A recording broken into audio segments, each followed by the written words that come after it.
রুদ্র কখনো লাল, কখনো নীল, এখন গেরুয়া। তাকে নাকি টাকা পয়সা দিয়ে কেনা যায় না, কিন্তু তিনি আপোষ করেন। তার কাছে লাল অহংকারী, সবুজ মানুষের অধিকার চোর, তাই তিনি গেরুয়াতে। অভিনয় জগতের পাশাপাশি বঙ্গ রাজনীতিতে তিনি এখন চর্চিত নাম। আর কি বললেন রুদ্রনীল? এখন বীরভূমে সব গরু হাসছে, ভবানীপুরে ক্রিমিনাল চাষ হয়, বিয়ে জনসংখ্যা বাড়ানোর সরকারি বৈধ পদ্ধতি নয়, দিলেন পরকীয়ার সংজ্ঞাও। দেখুন R+ news Bangla hunt conclave special tough fight. শুরু করছি R+ এবং বাংলা হান্টের যৌথ প্রযোজনায় টাফ ফাইট। না, আমি আগুন পাখি দেখিনি, আমি ফিনিক্স দেখিনি, কিন্তু জানেন আমার আফসোস নেই, আমি একটা রঙিন মানুষকে দেখেছি। আমি সে মানুষটাকে ডাকতে পারি রুদ্র রেনবো বলে, 7 রং, অর্থাৎ যখন তিনি টেলিভিশনে ছিলেন। আমি সেই মানুষটাকে ডাকতে পারি রুদ্র লাল হিসেবে, যখন তিনি লাল ছিলেন। আমি সেই মানুষটাকে ডাকতে পারি রুদ্র নীল বলে, যখন তিনি সরকারি রং নীলে ছিলেন। এখন আমি তাকে ডাকতে পারি রুদ্র গেরুয়া বলেও, কিন্তু এরপর কি বলে ডাকবো অবশ্যই জিজ্ঞেস করব তাকে, অর্থাৎ আমাদের পরিচিত নেতা অভিনেতা আমার বন্ধু রুদ্রনীল ঘোষকে। রুদ্র, এবার কি রং? নমস্কার, আমি মানুষের রঙে ছিলাম এবং আছি এবং থাকবো। যে রাজনৈতিক দলগুলো মানুষের ভালো থাকবার কথা বলে নিজেরাই নিজেদের আদর্শ থেকে সরে গিয়ে নিজেদের পথ চলবার রং পাল্টেছে, আমি সেখান থেকে ছেড়ে বেরিয়ে এসেছি। আমি বেরিয়ে এসেছি কিছু অহংকারের রং থেকে, যার রং ছিল লাল। আমি বেরিয়ে এসেছি মানুষের পাশে আছি বলে মানুষের অধিকার যারা চুরি করেছে, যার রং ছিল সবুজ। আমি এই মুহূর্তে বিগত 4-5 বছর ধরে যে রংটাকে মন দিয়ে দেখেছি, জেনেছি, পড়াশোনা করেছি, বোঝার চেষ্টা করেছি সারা ভারতবর্ষের মানুষের কথা শুনে, সেই রংটায় ছিলাম, আছি এবং থাকবো। যেভাবে পশ্চিমবঙ্গের মানুষ, আমি বিশ্বাস করি তিনি হিন্দু হোক বা মুসলমান হোক বা অন্য যে কোনো ধর্মের মানুষ হন না কেন, যার নিজের ভালো থাকবার মিনিমাম সততা রয়েছে, যার নিজের পরিবারকে, নিজের প্রতিবেশীকে, নিজের সমাজকে ভালো দেখবার মিনিমাম সততা রয়েছে, তিনি তার রং পাল্টে দেন সরকারের। যদি তার কাজের মধ্যে সততা থাকে, তাহলে আমার এই মিথ্যে আদর্শের কথা বলে যারা মানুষের উপকারের জায়গায় নিজেদের অহংকারের বৃত্তে মানুষের সমস্ত রং চুরি করেন, আমি সেই ক্যামেলিয়ানদের থেকে দূরে থাকতে বলবো। আমার একটাই দল, সেটা মানুষের দল। যখন যেখানেই ছিলাম সেখানেই তর্ক চিৎকার করেছি। তারা রাজনৈতিক সুবিধের জন্য তারা নিজেদের পথ পরিবর্তন করেছেন, তাই তাদের ক্ষেত্রে আমি কোনো কটু কথা বলি না। আসলে গুলিয়ে দেওয়ার চেষ্টা হয়, কারণ আমি যে কথাগুলো বলি সেগুলো নির্মম সত্যি। যদি এখন আপনি খেয়াল করে দেখেন যে বামপন্থীদের যারা তীব্র ভালো নেতা, বড় নেতা, আমি যখন ছাত্র নেতা ছিলাম, যখন মাঠে নেমে লড়াই করতাম, বাকি আমার অভিনেতা প্রচুর বন্ধু বান্ধব রয়েছে, তারা এসবের মধ্যে ছিলেন না। তারা কোনো একটা কারণে বর্তমান সরকার যা চলছে এখনো, হয়তো কাল থাকবে না, তারা যে কোনো একটা নিশ্চয়তার জন্য, নিরাপত্তার জন্য তারা এসেছেন। তারা হয়তো আমার মতো নয়। অনেকে সোশ্যাল মিডিয়ায় তাদের নামে প্রচুর কমপ্লেন করেন যে জীবনে তো আপনি মাঠে নামেননি, আপনি প্রার্থী হয়ে গেলেন, MLA হয়ে গেলেন, MP হয়ে গেলেন। বলেন, আমার যে বন্ধুরা শাসক দলের MP MLA রয়েছেন, যাদের প্রচুর মানুষ, তারা জীবনে অন্য কোনো মানুষের কোনোদিন উপকার করেননি বলে প্রচুর মানুষের কাছে সোশ্যাল মিডিয়ায় গালাগাল শোনেন। আমি তাদেরকে বিদ্রূপ করি না, তারা তাদের মতো। তাদের হয়তো কোনো একটা ভয় আছে, যে ভয়টা আমি ছাড়তে পেরেছি। তাদের হয়তো একটু ভালো থাকবার আশঙ্কা আছে, পরিজন যাতে তৃণমূলীয় বিপদের মধ্যে পড়ে প্রাণ না হানি হয়ে যায় তাদের, সেই জন্য পিঠের শিরদাঁড়া বেচে দেওয়া শিল্পী, লেখক, বুদ্ধিজীবীদের মতো তারাও হয়তো মানিয়ে নিয়েছেন। কেউ দল ছেড়ে বেরিয়ে যাচ্ছেন, আবার বলছেন না কি যেন একটা মাস্টার প্ল্যান না সিস্টার প্ল্যান মনে পড়ে গেল, তাই খোকাবাবুর প্রত্যাবর্তন ঘটছে। আমি তাদেরকে দোষ দিই না, কিন্তু একা একা হ্যাঁ। একমাত্র 42 জনের মধ্যে একা র্যাম্পে হাঁটেনি, আর সবাইকে র্যাম্পে হাঁটতে হয়েছে, কিন্তু এটাও ক্ষমতা। হ্যাঁ, নিশ্চয়ই। এবং সেখানে আমি এইটুকু মনে করি যে আমার সঙ্গে যদি ভালো করে দেখেন যে বিগত 2 সরকারের যারা নেতৃত্ব রয়েছেন তারা যথেষ্টই আমাকে স্নেহ করেন। এখনো তাদের কেউ যাদের একটু সম্বিত রয়েছে, জ্ঞান রয়েছে, স্মৃতি রয়েছে, তারা আমাকে কোনোদিন আক্রমণ করেন না। আমাকে আক্রমণ করাটা এড়িয়ে চলেন, কারণ জানেন এটা সত্যিই যে কোনো রাজনৈতিক দলে থাকতে গেলে দলীয় অনুশাসন মেনে অনেক কিছুকে মানিয়ে নিতে হয় দলের নিয়ম অনুযায়ী। কিন্তু যে কাজের মধ্যে দিয়ে আমি মানুষের ভবিষ্যৎ, মানুষের জীবন, মানুষের প্রাণ নিয়ে আমি ছিনিমিনি খেলবো, মানুষের বেঁচে থাকা, খারাপ খাওয়া পড়া, তার সামাজিক উন্নতি নিয়ে আমি চীন, ভিয়েতনাম, রাশিয়া, কিউবার মিথ্যে গল্প বলবো মানুষকে, যা ইউটিউবে মানুষ তখন দেখতে পেত না। সারা পৃথিবী থেকে আস্তে আস্তে মিশিয়ে যাচ্ছে এই দলটা, কারণ মিথ্যে সব কিছুতেই না বলে একটা প্রতিবাদী সত্তা হওয়ার মিথ্যে প্রকল্পের বারবার আনুষ্ঠানিক উদ্বোধন করা। বাহ, খুব সুন্দরভাবে বললে, অনেক গুঁড়ো কথা। আমি এবার একটা সাংবাদিক হিসেবে নয়, মানে গায়ে লাগিও না এই প্রশ্নটা ভাই, বন্ধু হিসেবে ভাবো। আরে তৃণমূলে গিয়েছিলে, কিছু না হোক একটা মাসোহারা দিচ্ছিল, একটা নীল বাতি গাড়ি দিচ্ছিল, কিছু টাকা দিচ্ছিল, তোমার যা ভাই অমিতয়ের ক্ষমতা এমনি বলিউডে চান্স পেতে, এ বিজেপিতে গিয়ে তোমার কি হলো? কপাল তো আরো পুড়লো। এটা কপাল বলবো না, আমি বলবো যে পকেট পুড়েছে, শরীর পুড়েছে। তৃণমূল আমায় মেরেছে। এই হাত ভবানীপুর ইলেকশনের সময়, ঋতব্রত তুমি কেন, বাকি সমস্ত মিডিয়ার বন্ধুরা জানে, ভবানীপুরবাসী জানে, আমি গর্বিত যে আমি আমার কর্মীদের সঙ্গে মার খেয়েছি। আমি গর্বিত যে আমার দল ভারতীয় জনতা পার্টি আমায় হাওড়া শিবপুর থেকে তুলে নিয়ে মমতা বন্দ্যোপাধ্যায়ের গড়ে ফেলে দিয়েছেন, যা 2021-এ পশ্চিমবঙ্গের সব থেকে কঠিন সিট ছিল। আমার মনে হয় হয়তো ভারতীয় জনতা পার্টি নেতৃত্ব বুঝতে পেরেছেন, হয়তো রুদ্রনীল ব্যবহারযোগ্য সোনা হয়ে উঠতে পারে, তাই কাঁচা সোনাকে দক্ষিণ কলকাতার ভবানীপুরের মতো জায়গা, যেখানে ইঞ্চিতে ইঞ্চিতে তৃণমূলের তাবড় নেতামন্ত্রী থাকেন, যেখানে মাইক্রোমিটারের মধ্যে তৃণমূলের ক্রিমিনালরা থাকেন, সেই ক্রিমিনালের চাষ হয়, আর সেই ক্রিমিনাল চাষের জমিতে জল দেয় তৃণমূলের পুলিশ, সেইখানে ফেলেছে। ক্রমাগত মার খেয়েছি, 3 বার প্রচার করতে গিয়ে মার। ভাই, যদি এতটাই জিতে যাবার আশঙ্কা তোমাদের সুদৃঢ় থেকে থাকে, তো তাহলে রুদ্রনীলকে থামাতে হচ্ছিল কেন? কারণ রুদ্রনীল কখনো পর্যন্ত মিথ্যে কথা বলেনি। এমনকি আমি তো তৃণমূলে আমাকে সাংগঠনিক জায়গায় বড় পদ অফার করেছিল, আমি সেখানে না বলেছিলাম।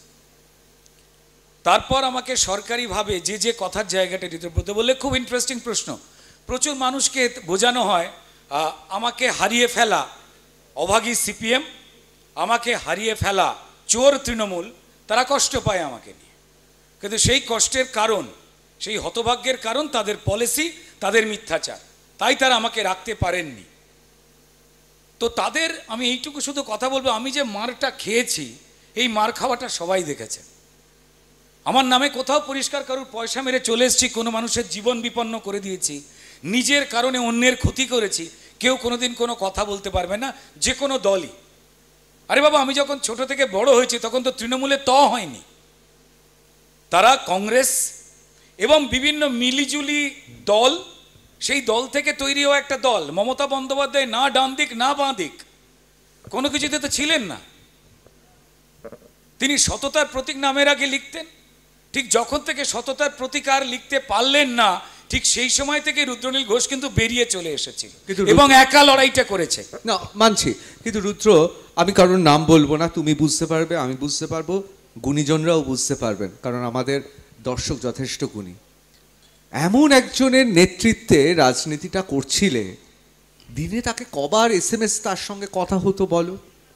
ওই মাপের একজন রাজনৈতিক ব্যক্তিত্ব, যার সঙ্গে রাজনীতি নয়, যেন একটা স্নেহ, শ্রদ্ধা, ভালোবাসার সম্পর্ক, সেইটাকে এই নতুন দলে এসে মিস করো না? তারই বিরুদ্ধে লড়াইতে নেমে পড়ে মনে হলো না যে ব্যক্তিগত স্তরে যে সম্পর্কটা ছিল সেটা তো রাজনীতির বাইরে একটা সম্পর্ক ছিল? মনে হয় না যে যে চার্লি চ্যাপলিনকে যে রুদ্রনীল ভালোবাসে, সেই রুদ্রনীল একের পর এক রাজনৈতিক মঞ্চে অভিনয় করছে অন্য ভূমিকায়? কষ্ট হয় না? না, তার কারণ হচ্ছে অভিনেতার নামটা একই রয়েছে, অভিনেতার ইচ্ছা হচ্ছে ভালো অভিনয়টা করা, চরিত্র একটাই, সেটা হচ্ছে মানুষকে মনোরঞ্জন করা। আর রাজনৈতিক ক্ষেত্রে কাজ করা মানে ব্যক্তিগত স্তরে আমার এখনো পর্যন্ত আলমারির লকারে সেইভাবে চাবি থাকে না। আমার বাড়িতে যে কোনো বন্ধু বান্ধব তারা আসতে পারেন, আমার আলমারি খুলে এখনো টাকা নিতে পারেন, আমি পাল্টাইনি। তিনি যে কোনো রাজনৈতিক দলেরই মানুষ হতে পারেন। শুধু বলে দিই যে শেষ হওয়ার আগে একটু জানিয়ে দিস, আমার হাজার জীবন জীবিকা তছনছ করে দেওয়া হয়েছে, তারপরেও আমার অবস্থান একই রয়ে গেছে। তাই যে কোনো রাজনৈতিক দলেরই যারা সুযোগ্য নেতৃত্ব রয়েছেন, অবশ্যই যারা সচেতন মানুষ, আমি শিক্ষিত বলবো না, অনেকে শিক্ষিত বলতে গেলে স্কুল কলেজের ডিগ্রি দিয়ে মাপেন। আমি মনে করি একজন কৃষক, একজন শ্রমিক, একজন শিক্ষক, একজন ডাক্তার, একজন লয়ার বা যিনি চাকরিজীবী রয়েছেন, তিনিও শিক্ষিত। একটাই কথা, সা শিক্ষা যা বিমুক্তয়, এটা খুব ইম্পর্টেন্ট কথা। ছোটবেলায় আমি যখন ছাত্র রাজনীতি করছি, আমার বয়স এখন 51। আবার অনেকে বলে বোঝা যায় না, আমি হাসতে হাসতে বলি অসুবিধা নেই। 52 বছর বয়সে ইমরান খান বিয়ে করেছিলেন, এখনো 1 বছর আছে। না দেখুন, সেটা হচ্ছে যে ইমরান খান ভারতবর্ষ থেকে তাদের চাচারা, আব্বাজানেরা, তারা ভাগ হয়ে চলে গিয়েছিলেন। আমি ওনার কথা বলবো না। আমি সম্মান করি ভারতবর্ষের সেই সমস্ত মুসলমান মানুষকে যারা মুসলিম লীগের ইশারাতে একটা দেশকে টুকরো টুকরো করে চলে যাননি, যারা হিন্দুদের সঙ্গে, খ্রিস্টানদের সঙ্গে, পাঞ্জাবি বা অন্য ধর্মের মানুষের সঙ্গে ব্রিটিশ তাড়াবার কাজে আমার দেশের হয়ে লড়াই করেছিলেন। আজও ভারত পাকিস্তানের খেলা হলে তারা কিন্তু ভারতবর্ষের পতাকাটাকে ওড়ান। আমি সেই মুসলমানদের আজও স্যালুট করি, সম্মান করি, যারা ইমরান খানের দেশে যাননি। আর ইমরান খান দেশের মুসলমানরা আজকে বলতে বাধ্য হচ্ছেন, কাশ हमारे देश का प्रधानमंत्री का नाम नरेंद्र मोदी होता, काश हम लोग भारतवर्ष में रहते, তাহলে এই যন্ত্রণা ভোগ করতে হতো না। তো যাই হোক, খুব একটা ব্যক্তিগত স্তরে প্রশ্ন তুমি করেছো। এই ব্যক্তিগত স্তরের কথা আমার মনে হয় তৃণমূলের এই মুহূর্তে যারা এখনো যারা জেল টেলে যাননি, চলে যাক সবাই, আমি এমনটা চাই না। যারা দোষ করেছেন তারা যাবেন, তিনি যে দলেই থাকুন না কেন। যিনি করেননি তার সিনা টান করে তার যে কোনো কথা বলা সম্মানের সঙ্গে মেনে নেব, মানবো, শুনবো, জানবো। সে যদি আমার বা আমার দলের সমালোচনা করে অবশ্যই মন দিয়ে আমি শুনবো। আমায় কেমন দেখতে লাগছে আয়নার সামনে না দাঁড়ালে তো বুঝতে পারি না। আর আমরা জেনারেলি বাড়িতে পুরুষরা তারা আয়নার সামনে দাঁড়ায় হচ্ছে ম্যাক্সিমাম 15 মিনিট, আমাদের বাড়ির মায়েরা বোনেরা তার থেকে একটু বেশি সময় দাঁড়ায়। তো যাই হোক, আমরা আমাদের কেমন দেখতে লাগছে তো বুঝতে পারি না। তাই অনেকে অনেক সময় বলে দেয় যে তোমার চুলটা না এখান থেকে এই হয়ে রয়েছে, একটু না কলারটা কুঁচকে আছে, ঠিক করে নাও। বিশেষ কেউ নতুন তার না না, তো আমি সেই সমালোচনাগুলোকে সম্মান করি। আমি শুধু একটাই কথা বলবো, ঋতব্রত, তুমি যে কথা বললে আমি এটাও বলবো যে বামপন্থীদের মধ্যে এমন এমন বেশ কিছু নেতারা রয়েছেন সিনিয়র, যারা আমার উদ্দেশ্যে খারাপ কথা বলেন না। তাদের দলের কিছু ভুঁইপোড় নতুন নেতা রয়েছেন যারা কম জানেন, দেখান বেশি, ঠিক আছে, যারা সরগরম করে মাতিয়ে রেখে দেন টেলিভিশন টক শোয়ের টেবিল। তৃণমূলের রয়েছেন, সিপিআইএমের রয়েছে, অন্যান্য রাজনৈতিক দলেরও রয়েছে, তারা একটু কম জানেন। কিন্তু যারা জানেন, যারা খুব কাছ থেকে জানেন, তারা আমার উদ্দেশ্যে একটাও কোনো খারাপ কথা বলে না। এটা পশ্চিমবঙ্গের মানুষ কিন্তু দেখেন। তুমি যে কথা বললে আমি সেই কথা শুরুতেই এই কথাটা ওই জন্য জুড়ে দিলাম যে ব্যক্তিগত সম্পর্ক আমার নিজের মনে হয় যে শ্রদ্ধা সম্পর্ক সেটা থেকে যাওয়া উচিত। আমার মনে হয় যে সেটা পশ্চিমবঙ্গের যে বিশেষ রাজনৈতিক ব্যক্তিত্বের সম্পর্কে তুমি বললে মানুষ যারা সচেতন, যারা বুদ্ধিমান, তারা অনুধাবন করতে পারবেন ঠিকই সকালবেলা 8:30 থেকে রাত্রিবেলা 11টা অবধি 5-6 বছরের মধ্যে এমন কোনো সময় থাকতো না যেখানে আধ ঘন্টা 45 মিনিট অন্তর অন্তর সেই SMS আসতো না। এবং সরকার পরিচালনা করবার ক্ষেত্র থেকে মন্ত্রী বদলের ক্ষেত্র অবধি, অবভিয়াসলি তুমি জানো বলে, কোথাও যেন আমাকে কেউ বিশ্বাস করতেন যে আমি টাকা পয়সার কাছে বিক্রি হয়ে যাই না, আমি কোনো লবির কাছে বিক্রি হয়ে যাই না। এটা আমার মেরুদণ্ড। আমার ভালো লাগেনি আমি দল পাল্টাতে পারি, আমি কেন পাল্টাবো না? যদি ভারতবর্ষের মানুষ সে যদি তার নাগরিক অধিকার সুরক্ষিত করবার জন্য সে তার পছন্দের যদি দলকে পছন্দ করতে পারে, আমিও যদি দেখতে পাই যে কোনো দল মানুষকে ভালো রাখবার জন্য তারা আসলে সত্যি কাজটা করছেন, আমি তার কাছে যাব মানুষের কাজ করবার জন্য। ব্যক্তিগত মানুষ হিসেবে রুদ্রনীল ঘোষ দুজনের উপকার করতে পারে, যে কোনো মানুষ যারা আমাদের কথা শুনছেন। যদি 10 জনের উপকার করতে হয়, 50 জনের উপকার করতে হয়, তাহলে ডেফিনেটলি স্বেচ্ছাসেবী সংগঠন রয়েছেন। কিন্তু যদি সিস্টেম পাল্টাতে হয়, যে সর্ষের মধ্যে আসলে ভূত থাকে, শুধু রাজনৈতিক নেতা বা নেত্রীরা নয়, শুধু মন্ত্রী MLA-রা নয়, অ্যাডমিনিস্ট্রেটিভ পাওয়ারে যারা বসে রয়েছেন তারা সব থেকে বেশি কলার বাঁচিয়ে চলেন, তাদের কলারে ময়লা লাগে না। আর এই দেশটাকে চালাবার ক্ষেত্রে তাদেরও ভূমিকা 50% ইকুয়াল ইম্পর্টেন্ট, কিন্তু বেঁচে যান তারা, এই বাঁচলে আর হবে না। মানুষ গিনিপিগ নয় যে প্রত্যেকেই এসে গবেষণা করবে, এক একটা করে প্রকল্প নিয়ে আসবে, এবং সেই প্রকল্প যদি মানুষের উপকারে লাগলো, যদি না লাগলো, যদি ক্ষতি হয়, সেই ক্রেডিট কোনো রাজনৈতিক দলের নেতা বা মন্ত্রীর ঘাড়ে পড়বে না। ইকুয়ালি যারা IAS IPS-রা রয়েছেন, যারা DM হচ্ছেন, SP হচ্ছেন বা আর অন্যান্য গুরুত্বপূর্ণ পদে যাচ্ছেন, তাদেরকেও ইকুয়ালি কিন্তু সমাজের সামনে এসে বলতে হবে। তো যাই হোক, অন্তত সেই ক্ষেত্রে আমার গুরুত্বপূর্ণ ভূমিকা পশ্চিমবঙ্গে ছিল, এবং আমাকে কেনা যায় না। এবং সেই জন্যই রুদ্রনীল ঘোষের বেরিয়ে চলে আসা, যে রাজনৈতিক ক্ষেত্রে যে কোনো জায়গায় ডেফিনেটলি আমার যদি কেউ জিজ্ঞেস করে আপনি আপোষ করেন, আমি অবশ্যই আপোষ করি।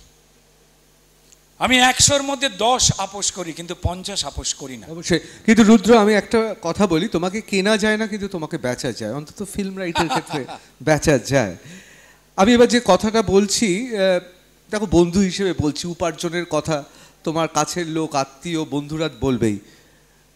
আমি আমার একজন এন্টারটেনমেন্ট রিপোর্টারের সঙ্গে কথা বলছিলাম, ও টলিউডের খবর খুব ভালো রাখে আর কি, বিশেষ করে তোমার বান্ধবী টান্ধবীর খবরও ও রাখে। ও বলছিল তুমি যখন তৃণমূলে ছিলে তখন তোমার বান্ধবীর সংখ্যা বেশি ছিল, এখন বিজেপিতে আসার পর নাকি তোমার বান্ধবীর সংখ্যা কমে গেছে। সত্যি কি তাই? না না না, এরমভাবে বলা নেই।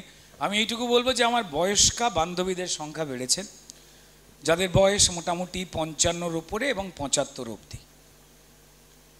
কি হয়, এটা আমাকে বিশ্বাস করতে হবে? হ্যাঁ, আচ্ছা, করতে হবে।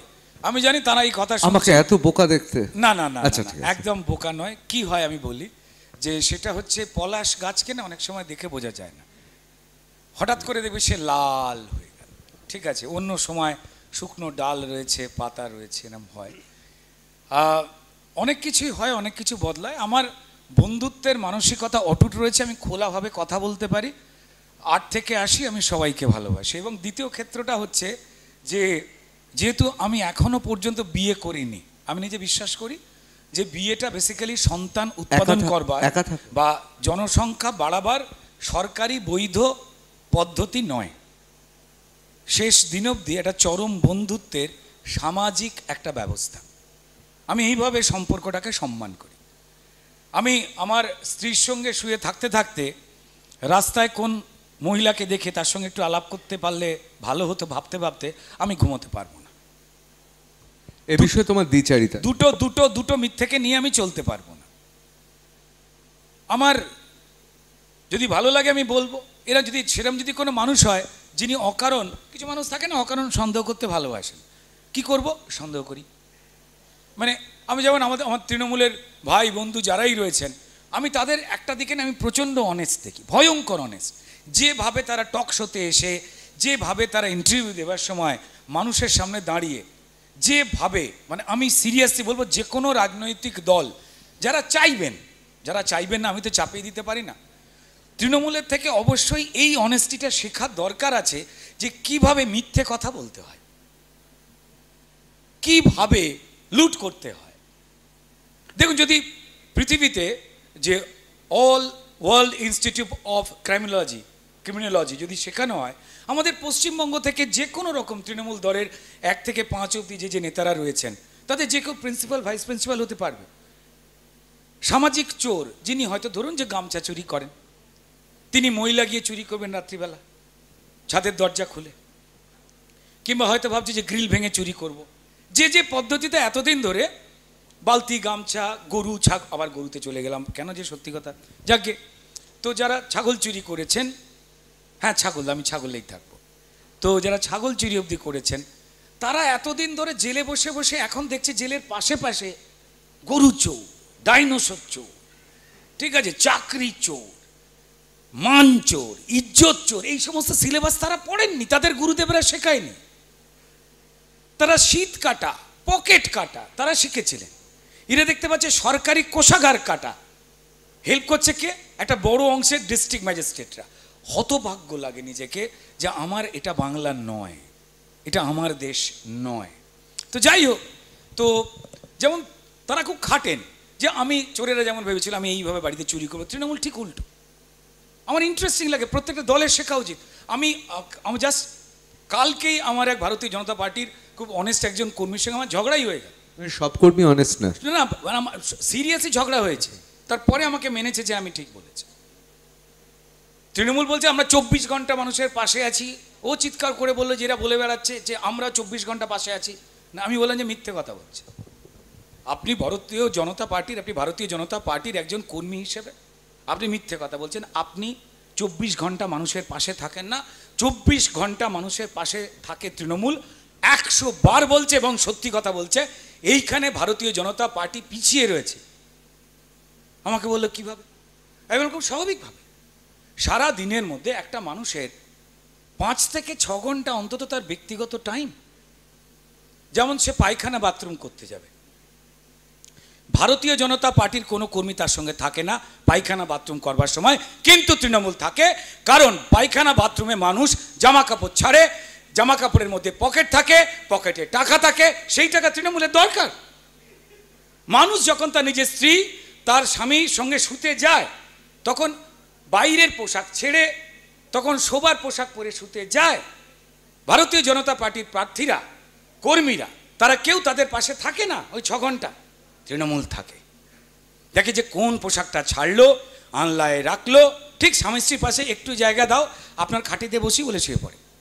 যেই তারা ঘুমিয়ে পড়লো, সঙ্গে সঙ্গে যদি কোমরে কেউ ঘুমছি পড়ছে না আজকাল, ঘুমছিতেও যদি 8 আনা 4 আনা যেগুলো সিকি মাদুলি লাগানো থাকতো সেগুলো ছেড়ে দিচ্ছে। এই তৃণমূলের নবনেতা অভিষেক বন্দ্যোপাধ্যায় থেকে থেকেই বলছেন মঞ্চে উঠে, আসুন আমার সামনে মুখোমুখি, বসুন আমার সামনে, কেউ যাচ্ছে না। আমি ভারতীয় জনতা পার্টি যারা সিনিয়র, যারা নেতৃত্ব রয়েছে জিজ্ঞেস করলাম, যান। ঘুম থেকে উঠে একটা ছেলে আজে বাজে বকে, কিন্তু পিসির থেকে ও দারুণ শিক্ষিত পলিটিশিয়ান তৃণমূলের নিয়ম অনুযায়ী, কারণ ও অনেক গুছিয়ে মিথ্যে কথা বলতে পারে, পিসি ফাম্বল করছে, ও করছে না। এটা তো মমতা বন্দ্যোপাধ্যায়কে মানতেই হবে, একটা ফুটফুকে মুখে এত মিথ্যে কথা বলছে। তা আমি জিজ্ঞেস করলাম যে আমাদের দলের যারা বড় বড় কথা বলা তাবর নেতা, সুকান্ত মজুমদার সভাপতি, লড়াকু নেতা শুভেন্দু অধিকারী, মাটির নেতা দিলীপ ঘোষ, তারা যাচ্ছে না কেন? তারা ভয় পেয়ে আমাকে বললো, পাগল নাকি, এরা সব ঝেড়ে দেয়, যাবো তারপর গায়ে কচু পাতা চাপা দিয়ে আসতে হবে, জামা কাপড়টা রয়েছে না গায়ে।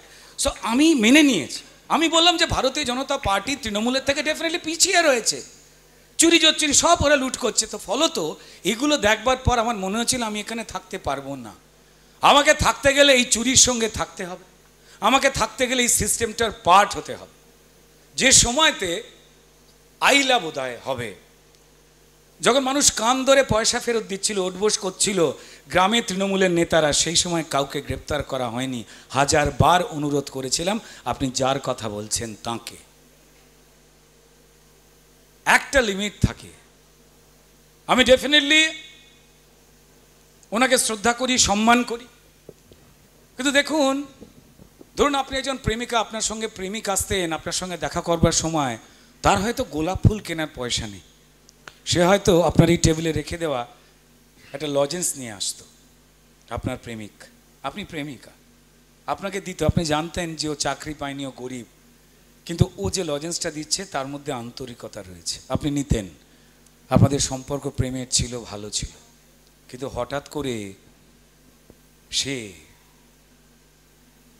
হাতে রক্তমাখা ছুরি নিয়ে ঢুকলো, বা মোটা বান্ডিলের টাকা নিয়ে ঢুকলো যেখানে কোণে গরিব মানুষের রক্ত লেগে রয়েছে। আপনি সম্পর্কটা ছিন্ন করলেন। আপনি গিরগিটি না আপনি মানুষ? তাই এই প্রশ্ন আমি সবার উদ্দেশ্যে ছাড়লাম। অসাধারণ। অনেকে বলেন যে রুদ্র যখন ছাত্র অবস্থায় ছিল বান্ধবীদের কবিতা শোনাতো, বিশেষ বিশেষ বান্ধবীদের। তারপরে এমন একটা সময় এলো যখন টেলিভিশনে রুদ্র তখন নিউজ স্ক্রিপ্ট পড়ে শোনাতো। তারপর একটা সময় এলো বান্ধবী প্রেমিকাদের ছবির সংলাপ বলতো। এখন নাকি বান্ধবী নেই কোনো, কারণ খালি বক্তৃতা দিয়ে যাচ্ছে। না, বান্ধবী ডেফিনেটলি আছে, বান্ধবী আছে, এবং বান্ধবীর যারা বয়ফ্রেন্ড, বান্ধবী যারা হাজব্যান্ড, তারাও কিন্তু বান্ধবীদের সঙ্গে যখন আমি আড্ডা মারি তার সঙ্গে থাকে। মানে আমি অনেক হাফ ছেড়ে বাঁচলাম, কারণ এখানে পলিটিশিয়ানদের এত বান্ধবী, মানে পরকীয়া টরকীয়া ব্যাপার নেই। না না, দেখুন মানে সেটা হচ্ছে যে পরকীয়া, দেখুন জিসনে কিয়া উসনে কিয়া, पर को अपन किया इसको बोलता है पर किया। তো আমি এটাতে কমফোর্টেবল নই খুব একটা। মানে আমি চুরি করে খাওয়াতে, চুরি করে দেখাতে, চুরি করে পাওয়াতে কোনো কিছু বিশ্বাস করি না। আমি নিখুঁত একজন মানুষ নই, আমার মধ্যে অনেক রকমেরই খুঁত আছে। এবার সেটাকে জেনে মেনে যে মানুষই আসতে পারবেন তিনি আমার বন্ধু হবেন। আসলে না, পুরুষের থেকে কত বান্ধবী আছে এটা শুনতে চায় না, রিরি করে তার গা হাত পা। আমি একটা উদাহরণ দিচ্ছি।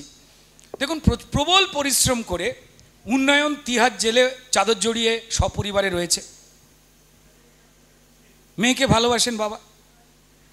দুর্ভাগ্যজনক ঘটনা, কিন্তু তার মেয়েকেও যেতে হয়েছে। অনুব্রত বাবুর মেয়ে সুকন্যা গেছে, আইনি ব্যাপার, তারা অন্যায় করেছেন, অপরাধ করেছেন। প্রাইমারিলি বিচারকের সামনে দুপক্ষেরই লয়ার দাঁড়িয়েছে, যারা অভিযোগ করেছে, যাদের নামে অভিযোগ, যে কোনো কাউকেই তো যে কোনো কেউ পাঠিয়ে দিতে পারে না, যান খাঁচায় গিয়ে থাকুন। যদিও অনেকে বাংলার বাঘ বলেছেন, আমি শুনলাম যে এবার নাকি সেই কারণ ঠিক এই ডায়লগগুলোতেই যারা তৃণমূলের নেতারা জেলে রয়েছেন তারা নিশ্চয়ই এবারই সুন্দরবনের দিকে যাচ্ছে না, বাঘেরা বিরাট সংগ্রাম করেছে, বলেছে কামড়ে দেবো এলেই। বাঘেদের নাকি ছোট করেছে ওরা। ঠিক আছে, তো যাই হোক। আবার কেউ কেউ বলেছে আলিপুর বা শহর বা সভ্যতার জায়গায় বাঘ থাকলে বাঘকে খাঁচায় রেখে দেওয়া উচিত, যাই যথাযোগ্য সম্মান দেওয়া হয়েছে। তো যাই হোক, দেখুন এই অনুব্রত বাবু, তিনি তো পশ্চিমবঙ্গের মানুষের যা যা অধিকার, যেগুলো পশ্চিমবঙ্গের মানুষের সম্পদ। আমি কিছুদিন আগেই বীরভূম বোলপুরের দিকে গেছিলাম শুটিং করতে, আমি অবাক হয়ে গেছি, দেখি গরুরা এরম করে আছে, লাফিং, হাসছে, খুশি, বাছুর এলোমেলো ঘুরে বেড়াচ্ছে। মা জানে বাছুর নিয়ে ফিরতে পারবো। অনুব্রত কাকু নেই, অনুমাধব নেই। অনুমাধব তোমার বাড়ি যাব, অনুমাধব পড়ছে গরম, গুড় বাতাসা পাবো। আমি জানি না শতাব্দী দেবী আঁচলে করে গুড় না বাতাসা বেঁধে নিয়ে ঘুরছেন, ওনার ব্যাপার, ওনারও বয়স হয়েছে, উনি ভালো থাকুন, বেশ ভালো থাকুন। যাই হোক, আমার দরকার নেই এই সমস্ত গলিতে ঢোকবার। এবার একটু জাতীয় স্তরে যাই। না, খুব ইন্টারেস্টিং। দেখবেন যে অনুমাধব বাবুকে, মানে অনুব্রত বাবুকে মানুষ চোর জোচ্চোর যা খুশি বলছে, কিন্তু ওর ওপর না রেগে নেই। এটা অদ্ভুত। মানে বাঙালিদের না একটা ব্যাপারে আন্তরিকতা আছে, আপনাকে জানতে হবে। কিন্তু পার্থ চট্টোপাধ্যায়ের হাঁটু কেন গোড়ালির বয়সী কেন বান্ধবী হবে, সেই নিয়ে চুরি জোচ্চুরির থেকেও বিরাট বেশি রেগে রয়েছে লোক। এটা কেন আমি এটা মানতে পারছি না। যদি চুরি জোচ্চুরির সম্পদ বানাবার অনুপাত দেখেন, তাহলে অনুব্রতবাবুর দেহরক্ষীর কিন্তু 100 কোটি টাকার ওপরে সম্পত্তি। আর তা পার্থ চট্টোপাধ্যায় দেহরক্ষী বা কাছাকাছি থাকা লোকের সম্পত্তি অত হয়নি। তার বান্ধবীর খাটের নিচে থেকে ধরুন প্রায় 50 কোটি টাকা এরম নাকি পাওয়া গেছিল, তাই তো? অনুব্রতবাবু দেহরক্ষীরই ওখানে এত, তো আরো কত রয়েছে কে জানে, হয়তো ওখানে বসে হিসেব দিচ্ছেন, তাই জেল থেকে বেরোতে পারছেন না। বলবেন বাঙালি পুরুষদের একটু যৌন ঈর্ষা আছে। এই যৌন বললেই না লোকের মনে অন্যান্য কি ছবি ফুটে ওঠে। যৌন বললেই আমি দেখেছি এটা হয়। মানে ছোটবেলা আমাদের যখন স্কুলে ক্লাস 6-7-এ পড়তাম, তখন ওই যৌন, লিঙ্গ এই কথাগুলো শুনলেই আমাদের বন্ধু বান্ধবরা একে অপরের দিকে তাকাতাম। তারপর যখন দেখলাম যে না, লিঙ্গ মানে জেন্ডারের কথা বলা হচ্ছে, ও জেন্ডার, ঠিক আছে, মানে ওটা কারণ নয়। তখন বাঙালি কিন্তু অত্যন্ত মিষ্টি স্বভাবের, কিন্তু আমি বলবো যে একটা জাতি। বাঙালি কিন্তু এই খুন, রক্তপাত, হিংসা, মানে যা যা অন্য জায়গায় হয় প্রথাগতভাবে, সেইটাতে ভালোবাসেন। ও কিন্তু দেখে যে কার বান্ধবী মিষ্টি, ওইটুকুতেই তার দৌড় কিন্তু ওই অবধি, ওই ভালো লাগাতে। আর যখন বউ বকে, আবার টিভি থেকে হাঁ করে, কি দেখছো? খবর শুনছো, খবর শুনছো। এর আগে যখন ছেলেটা খবর পড়ছিল, তুমি শোনো নি? এটা আমাদের বাড়ির যারা মায়েরা রয়েছেন, বোনেরা রয়েছেন, তাদেরও না কোথাও একটা চিমটি কাটা। আরে ভাই, 10টা 5টা অফিস যায়, গুঁতো খেতে খেতে সারাদিন ধরে মানুষটা পরিশ্রম করছে, নিজের বলতে কোনো কিছু নেই। পাড়ার ক্লাবে ক্যারামও আজকাল খেলা হয় না, তৃণমূলকে জেতাতে হবে। মমতা বন্দ্যোপাধ্যায় টাকা পাঠিয়ে দেন ক্লাবে ছেলেদের বোমটোম বাঁধবার জন্য, অধিকাংশ ক্লাবই এমন হয়ে গেছে। তাই পাড়ার সত্যেন কাকু গিয়ে ক্যারাম খেলবেন কোথায়? তাকে তো বোম বাঁধতে হবে, তাই তিনি ক্লাবেও যেতে পারেন না। তাই বাড়িতে আসেন, আবার অপেক্ষা করেন যে সঞ্চালিকা কি বলবেন। তো এই ধরনের তোমার কথায় যৌন ঈর্ষা, ইংরেজিতে শুনতে খুব স্মার্ট লাগে, সেক্সুয়াল জেলাসি এরকম একটা বলে।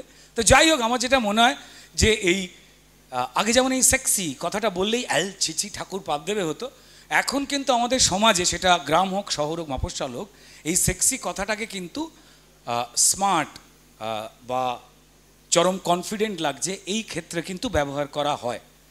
যদিও আইনি জায়গা থেকে আমরা যেহেতু ইন্টারনেটে বিভিন্ন ওয়ার্ল্ডের সঙ্গে জুড়ে গিয়ে মনে করি ওই দেশে মানুষ যা জীবনটা যাপন করছে আমারও তাই। আমি সেই দেশের খাবার আমার পাড়ায় মোড়ে মোড়ে গলিতে পাচ্ছি। চাইনিজ দিয়ে শুরু হয়েছিল, ঠিক আছে, আমরা চায়নাকে বর্জন করতে পেরেছি। ভারতবর্ষ চায়নাকে পৃথিবীর মানচিত্রের শক্তির জায়গা থেকে বেশ কোনোই কেন আরও ধাক্কা দেওয়ার জায়গায় চলে গেছে, ধন্যবাদ নরেন্দ্র মোদীজি। কিন্তু এই চাইনিজ খাবার দিয়ে তো শুরু হয়েছিল চাউ চাউ, যা বাঁকা বাঁকা সুতো দেখতে পাওয়া যেত, ভাতই ওটা অন্যরকমভাবে চটকে মেখে সুতো করা, ঠিক আছে। আমার কাকার একটা কথা বলতেই হবে। এর আগে একটা প্রোডাক্ট আসতো, কালার টিভি তখন এসেছে। আমার কাকা সায়েন্টিস্ট ছিলেন, মারা গেছেন, জ্যোতিপ্রকাশ ঘোষ। তো সে অদ্ভুত, সে রঙিন টিভি যা হয়েছে আমাদের পাড়াতে। আর সেই সময় যেটা ছিল, যার বাড়িতে টেলিফোন থাকতো, যার বাড়িতে কালার টিভি, যেখানে লোকে রামায়ণ মহাভারত দেখতে যেত, আমি বিশ্বাস করি সূর্যকান্ত মিশ্রের পরিবার, সুজন চক্রবর্তীদের পরিবার, শতরূপদের দাদু জেঠু সবাই দেখতে যেত ভক্তি ভরে। এখানে মিথ্যে কথা বলবে? যাই হোক, সীতারাম চুরি করতে পারেন, নিজের নামটা চুরি করতে পারেননি। আমি ভদ্রলোকের নাম বারবার জপি, যে কারণে আমাদের অধিকাংশ দেবদেবীর নামেই কিন্তু যাতে তাদের নাম আমরা জপ করতে পারি, শতরূপের নামের মধ্যেও এটা রয়েছে। খুব মিষ্টি ছেলে। কদিন আগে শুনছিলাম যে কোন একটা জায়গায় আমাকে বলেছেন আমি রুদ্রনীল ঘোষকে রাজনৈতিক ব্যক্তিত্বই মনে করি না। আমি অনেস্টলি বলছি, আমি শতরূপের উপরে আমার শ্রদ্ধা বেড়ে গেল। আমি ওর ওপরে আমার কনফিউজ ছিলাম, আমার বন্ধু হয়, ভাই হয়। আমি তারপর বিশ্বাস করলাম যে সত্যিই তো ও যে কথাগুলো বলে সেগুলো টিভির বাইরে বললে, পাড়ায় নেমে বললে, পঞ্চায়েতের ক্যান্ডিডেট হিসেবে বললে, এমএলএর ক্যান্ডিডেট হিসেবে মাঠে নেমে বললে মানুষ বিশ্বাস করে না। টিভিতে বললে শুনতে ভালো লাগে, মানে হি ইজ গ্রেট। তো যাই হোক না কেন, তো এই সমস্ত পরিবেশের মধ্যে বড় হয়েছে, যেখানে যারা খবরের কাগজ নিত, যাদের বাড়িতে টিভি ছিল, টেলিফোন ছিল, হাড় বজ্জাত হয়ে গেলে সেই লোকটাকে বলতাম দাস বাবুর মতো মানুষ হয় না। আস্তে আস্তে আমরা পাল্টে মধ্যবিত্ত জীবনে, যেখানে ইএমআই এর চক্করে আমরা বড় লোক, কিন্তু মাসের 20 তারিখের পর আর আমার মা মাসির ছেলে এলে যাকে বলতেন থেকে জানা, জানেন সে চিংড়ি মাছ খেতে ভালোবাসে আমার মাসির ছেলেটা।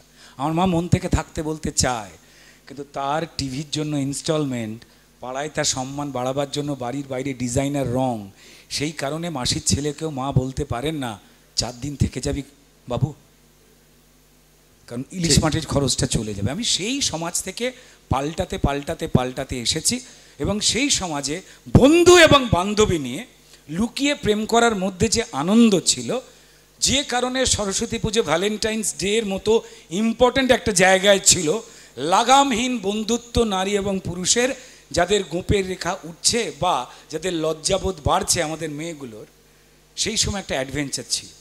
যেখানে প্রেম হবার আগেই আমার কাছে সোশ্যাল মিডিয়া যতগুলো সাইট রয়েছে, ফেসবুক থেকে শুরু করে, ইনস্টা থেকে শুরু করে আরও অনেক কিছু বেরিয়ে গেছে, যেখানে তুমি আমি স্বচ্ছন্দ নয়, কারণ আমরা পিছিয়ে পড়ছি। তো আর বাকি আমাদের অ্যান্ড্রয়েড ফোনের সৌজন্যে আমরা সবাইকেই কানেক্ট করে ফেলছি। আমরা এমন এমন জায়গায় আগে বেড়াতে যেতাম যেখানে গিয়ে চমকাতাম, সেই জায়গায় বেড়াতে যাওয়ার আগেই সেই জায়গার বেস্ট স্পটগুলো আমি ছবিতে দেখে ফেলছি, ফলে কোথাও যেন একটা বিয়ের আগেই ফুলসজ্জাটা হয়ে যাচ্ছে। তাই বোধহয় থ্রিলিং কমছে, তাই বোধহয় আমাদের সম্পর্কের ধরনগুলো পাল্টাচ্ছে, আর তাই বোধহয় সামাজিক জীবন হোক বা রাজনৈতিক জীবন হোক, সেখানে ভালো মন্দের সংজ্ঞাগুলোই পাল্টে যাচ্ছে। আর রাজনৈতিক দল নিয়ে অনেকে অনেক কথা বলেন, আমি শুনি। আমি শুধু বলি যে ভাই, যে কোনো জীবিকা থেকে আপনি যে কোনো দলে হোক না কেন আসুন, সচেতন মানুষের খুব দরকার রয়েছে। আপনি যদি যে কোনো দলকেই সাপোর্ট করুন না কেন, যে কোনো পেশা থেকে আপনি আসুন, আপনি কৃষক হন, আপনি শ্রমিক হন, আপনি শিল্পী হন, আপনি অধ্যাপক হন, আপনি লয়ার হন, আপনি সাংবাদিক হন, আপনি আসুন, আপনাদের দরকার রয়েছে। নালে রাজনীতিটাকেই অনুব্রতরা, জ্যোতিপ্রিয়রা, শেখ শাহজাহানরা, তারপর ওই বোম্বাদা শওকত মোল্লারা, জগ ছুঁড়ে মারা শিক্ষিকাকে আরাবুলরা, তাদের হাতেই কিন্তু বন্দী হয়ে যেতে হবে। তারাই ঠিক করবেন আপনি আপনার মেয়েকে নিয়ে রাস্তায় বেরোতে পারবেন কিনা, আপনার ছেলে চাকরি না পেয়ে রাস্তায় কতদিন বসে থাকবে, নাকি আপনি আপনার বাড়ির সামনে ঘটা কোনো জুয়া খেলা দেখে প্রতিবাদ করতে গিয়ে একজন রিটায়ার্ড মানুষ হয়ে, মাস্টারমশাই হয়ে খুন হয়ে গিয়ে তৃণমূলের কুনলানে ড্রেনের ধারে লাশ হয়ে পড়ে থাকবেন কিনা। তাই আপনি রাজনীতিতে আসুন, তাই আপনি যে দলই করুন। এবার আমি রুদ্রকে দুটো প্রশ্ন করব। একটা চমৎকার থ্রিলিং প্রশ্ন মাথায় এসেছিল, কিন্তু ওটা আমি একজন খুব ভালো এন্টারটেনমেন্ট রিপোর্টারের জন্য রেখে দিলাম। বিয়ের আগে, মানে ফুলশয্যার আগে যদি অনেকবার ফুলশয্যা হয়ে যায়, তখন নাকি বিয়েতে অত শিহরণ জাগে না। রুদ্রর ক্ষেত্রে কি সেটা বিশেষ কারণ? এই প্রশ্নটা আমি করব না, কোনো এক এন্টারটেনমেন্ট রিপোর্টারের জন্য রেখে দিলাম। কিন্তু আমার কাছে আমি সেই প্রশ্ন সেই এন্টারটেনমেন্ট রিপোর্টারের সঙ্গে আপনার চ্যানেল ঘটিত যে কোনো রকমের ঝগড়া যদি হয়ে যায়, তাহলে হয়তো আপনি আর সেই চ্যানেল দেখবেন না বা উত্তরটা জানবেন না। এবং এই যেটাকে বলে খুজলি, যেটাকে বলে হালকা করে কানের পাশে চুলকে দেওয়া, আমাদের যারা দর্শকরা রয়েছেন, যারা বাঙালি, যারা বিকেলে একটুখানি চপ মুড়ির সঙ্গে যদি একটু আমের আচারের তেলটা যদি মেখে দেওয়া যেত বলে, যারা এইটুকুতেই তাদের শান্তি, তাদের কোটি কোটি টাকা চাই না, ঠিক, তাহলে বলেই দাও, তারা একটুখানি বাড়ির সামনের কলটায় একটু জল পড়ুক, আমার বাড়ির একটা ছেলেমেয়ের মধ্যে একটু অল্প চাকরি পেয়ে যাক, চুরি জচ্চুরির সঙ্গে না জড়াক, একটু রাস্তাটা ঠিক হয়ে যাক, এইটুকু চায়। কারেন্টটা ঠিক মতো চলুক, বাস জলটা আসুক। এর বাইরে আমাদের দেশের অন্তত আমি আমার বাঙালিদের যাদের চিনি তাদের বিরাট নেই, কিন্তু তাদের ওইগুলো আছে। হ্যাঁ রে, কে এসছিল রে, এইটা। আর বলবেন না বোধ সজলদার বউ, কাজলদার মেয়ে, কি এইটা কোথাও আমরা পছন্দ করি, আমি বলবো বেশ করি। অন্য রাজ্যে না হলে আমাদের রাজ্যে যে রকমের পরনিন্দা পরচর্চাগুলো হয়, তাতে কারুর ক্ষতির কথা ভাবা হয় না, কারুর সর্বনাশের কথা ভাবা হয় না। আমরা যে না পাওয়াগুলোকে নিয়ে বড় হয়েছি, তার মধ্যে এই নিলামির সংগ্রাম আমাদেরকে এই হালকা খুজলি দিয়ে বাঁচিয়ে রাখে। তাই আমি উত্তরটা দিয়ে দিচ্ছি। আমার পাশে এতক্ষণ ধরে আপনারা আমার যে সাংবাদিক বন্ধুকে দেখলেন, অত্যন্ত গুণী, অত্যন্ত মেধাবী। শুধু উনি কিন্তু সাংবাদিক নন, তার এমন এমন সাবজেক্টে পড়াশোনা যেখানে তিনি খুব উঁচু মানের শিক্ষকতার সঙ্গেও যেমন যুক্ত, ঠিক তেমন তিনি অপূর্ব চমৎকার বইও লেখেন। কেউ তো বলেনি, আমি এটা বলবার সুযোগ ছাড়ব না। এবং তার সঙ্গে সঙ্গে উনি একজন অসম্ভব গুণী চলচ্চিত্র পরিচালকও বটে। তাই ওনার বিভিন্ন প্রশ্নের মধ্যে এই যে সুশ্রী জাগানো চিত্রনাট্য থাকবে না, এই বিষয়ে আপনারা কিন্তু নিশ্চিত হবেন না। তো আমি শুধু একটাই কথা বলতে পারি যে বিয়ে আমার হয়নি।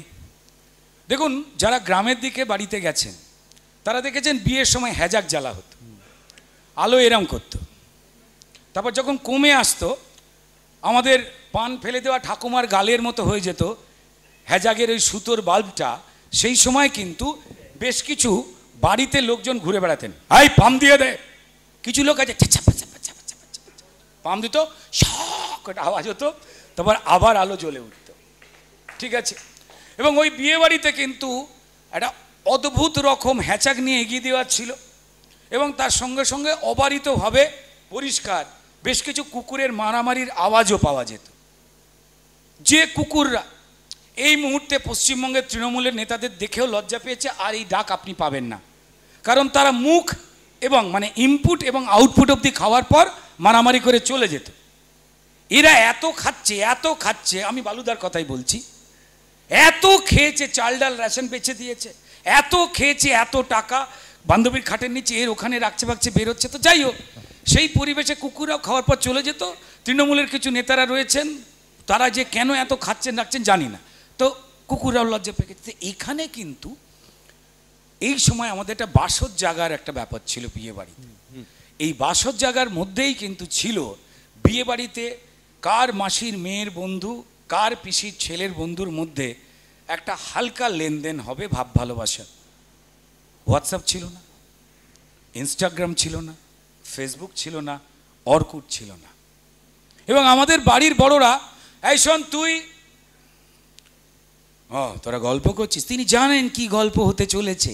এইখানেই আমি বাঙালি জেঠু কাকু, বিশেষ করে 51, 52, ভেঙে চুরে গিয়ে 53, যে কোনো পরিবার যারা ফ্ল্যাট কালচারে চলে এসছে, আমি সবাইকে স্যালুট করি। তারা অন্যের দুঃখটা বুঝতেন। অনেক মা রয়েছেন, তারা মেয়েকে বলেন, এই তুই এটা করবি না, কোথায় ছিলি তুই, 10টা বেজে গেছে। এক ধরনের মা। আর এক ধরনের মা বাবা বকলেই বলে, কি হয়েছে, বড় হয়েছে। এক হচ্ছে যে আমি আমার জীবনটাকে, সে হয়তো স্বপ্ন দেখেছিল যে উত্তম কুমারের মতো তার স্বামী হবে, কিন্তু হচ্ছে হারুদার মতো একটা স্বামী। জামা পরলে বা খালি গায়ে দাঁড়ালে, সোজা হয় তাকালে হাওয়াই চটি দেখা যায় না, এত বড় ভুঁড়ি।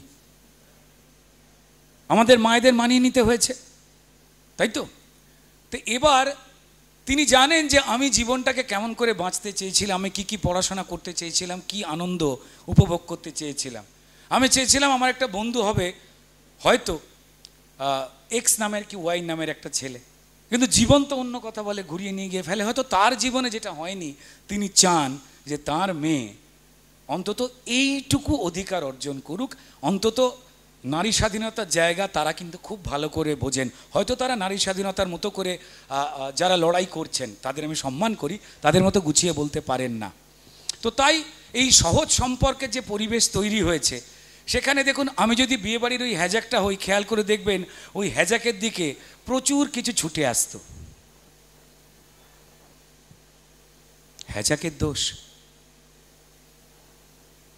না যারা ছুটে আসছে তাদের দোষ?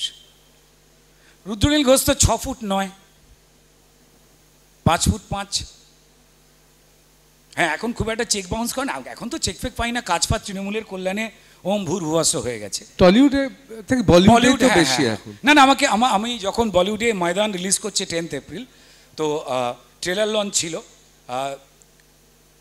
বিরাট সম্মান আমাকে সেখানে করেছেন। আমি কৃতজ্ঞ যে আমি টলিউডকে রিপ্রেজেন্ট করতে গেছিলাম, রুদ্রনীল ঘোষ যায়নি। আমি যতটুকু যা হয়েছি, আমার টলিউডের টেকনিশিয়ানসরা, আমার শিল্পীরা, তারা সিনিয়র হোক, জুনিয়র হোক, আমার সমবয়সী হোক, তাদের তারকারা তো দেখলাম কার্যত তোমাকে নিয়ে টানাটানি করে সেলফি তুলেছে। হ্যাঁ, সেটা খুব বিস্ময়কর।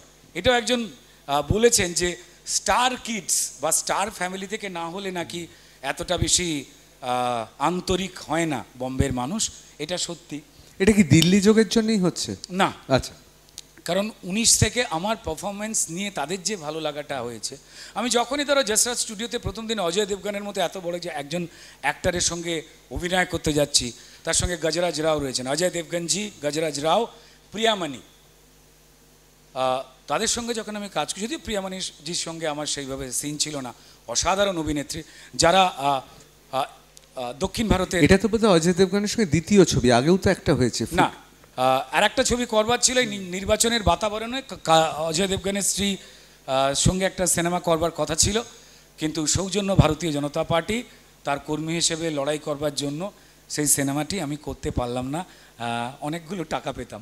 তো যাই হোক, কারণটা হচ্ছে যে প্রথম সিনেমা আমি 2019 সালে তো শুরু হয়েছিল, কোভিড, আমফান এগুলোর ফলে কিন্তু সবার একটা বড় ইন্ডাস্ট্রি ক্ষতি হয়েছে, আমারও হয়েছে। তৃণমূলের কল্যাণে আমার কাজ বন্ধ হয়ে গেছে।